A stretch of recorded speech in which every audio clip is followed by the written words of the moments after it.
पूरी दुनिया में टैरिफ वॉर छेड़कर अमेरिका के राष्ट्रपति डोनाल्ड ट्रंप खुद की दादागिरी दिखाने की कोशिश कर रहे थे, लेकिन सुप्रीम कोर्ट ने ऐसा झटका दिया कि डोनाल्ड ट्रंप अब घुटनों पर आ गए और अब अमेरिका को भारी नुकसान झेलना पड़ रहा है। कोर्ट के फैसले के बाद अब डोनाल्ड ट्रंप ने बड़ा फैसला लिया है।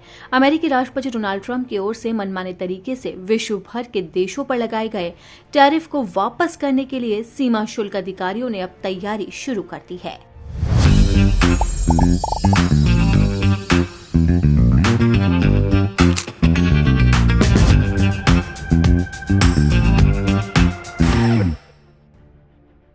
अब इस फैसले से अमेरिका को भारी नुकसान होने की आशंका जताई जा रही है।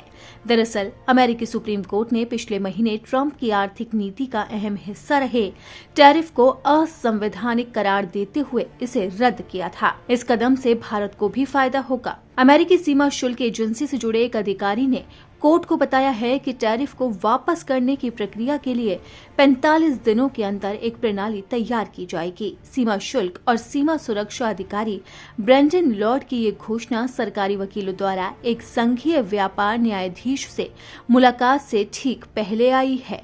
इन वकीलों का उद्देश्य लगभग 3,30,000 आयातकों को 166 अरब डॉलर के टैरिफ भुगतान वापस करने के लिए व्यापक समझौता करना है। अधिकारी ने कहा है कि इस नई प्रक्रिया में आयातकों से न्यूनतम जानकारी ही मांगी जाएगी। न्यायाधीश ने जारी अपने व्यापक आदेश पर चर्चा के लिए बैठक बुलाई थी, जिसमें उन्होंने निर्देश दिया था कि वो एजेंसी की मौजूदा आंतरिक प्रक्रिया का उपयोग करके संभावित रूप से लाखों आयातकों को टैरिफ वापस करना शुरू करे।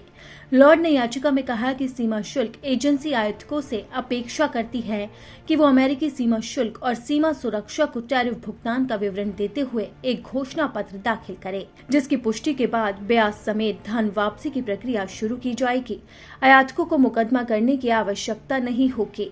प्रत्येक आयातकों को वित्त विभाग से एक मुश्त भुगतान प्राप्त होगा, चाहे आयातक ने माल की कितनी भी अलग अलग प्रविष्टियां की हो। हालांकि उनके बयान से ये साफ संकेत मिला है कि बहुत कम आयातकों ने सीबीपी की इलेक्ट्रॉनिक रिफंड प्रणाली के लिए पंजीकरण कराया था। उनके मुताबिक 3,30,000 से ज्यादा आयातकों में से जिन्होंने अवैध शुल्क का भुगतान किया था, केवल 21,423 ने ही 6 फरवरी को लागू हुई इलेक्ट्रॉनिक रिफंड प्रणाली के लिए पंजीकरण कराया था।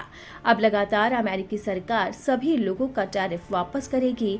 आपको बता दें कि डोनाल्ड ट्रंप ने भारत समेत दुनिया के कई देशों पर टैरिफ लगाया था। इनमें ब्राजील, चीन, भारत और कनाडा समेत कई देश शामिल थे। डोनाल्ड ट्रंप ने रूस से दुश्मनी निकालने के लिए भारत को भी लपेटे में लिया था, लेकिन सुप्रीम कोर्ट के बड़े झटके के बाद अब सरकार घुटनों पर आती नजर आ रही है। तो अब ऐसे में देखना होगा कि इसका अमेरिका को कितना नुकसान भरना पड़ता है और इसके बाद अब डोनाल्ड ट्रंप का अगला कदम कैसा रहता है और अब वो अमेरिका की अर्थव्यवस्था को सुधारने के लिए क्या कुछ करते हैं।